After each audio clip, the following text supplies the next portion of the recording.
hiyo hali yako ya kutotamani ndoa imeanza lini?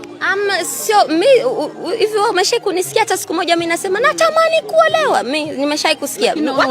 Watu wanajua kwamba mimi natamanigi mtoto.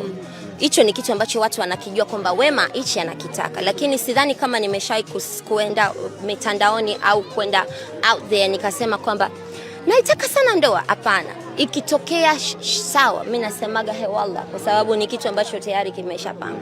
Isipotokea pia haiwezi kuniumiza, kwamba sio kitu ambacho yani ni kitu changu, sijui unanielewa, kwa sababu sio watu ambao wamenizunguka, nikizungumzia ndugu zangu wa damu, dada zangu, rafiki zangu wa karibu, nimewaona ndoa zinavyowafanya.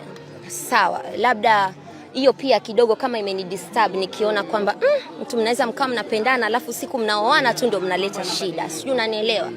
So tunaona watu wengi, tuna Master J na Sha, kwani wameoana wale? Sijui unanielewa, lakini wako wanapendana, ila kesho kutu wanaweza akasema waka introduce tu ndoa, ikawa ndo mwanzo wao na mwisho wao, yani ndo ikawa ndo mwisho wao wa relationship. So it's not like siipendi, lakini it's not something that drives me. Yani sio kitu ambacho kinani drive kwamba leo hii Wema I cannot live without ndoa. No. Yani lazima yani it's going to be something very okay. Na Chimama, kama ikitokea leo mnaoana na Chibaba, unatamani Chibaba afuate dini yako au uende utafuata yake? Mimi kiukweli sio, I'm not a pushy person. Mimi naweza kusema mimi niko kama marehemu babangu.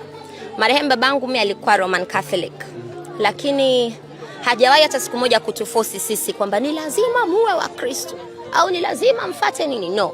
Kwa hiyo mimi whatever that itakavyokuwa, mimi I'm a very easy going person, by the way. Yani mimi I'm not about, mimi sinaga sheria, sinaga sijui principles, mimi whatever comes I take it the way it is. Yeah,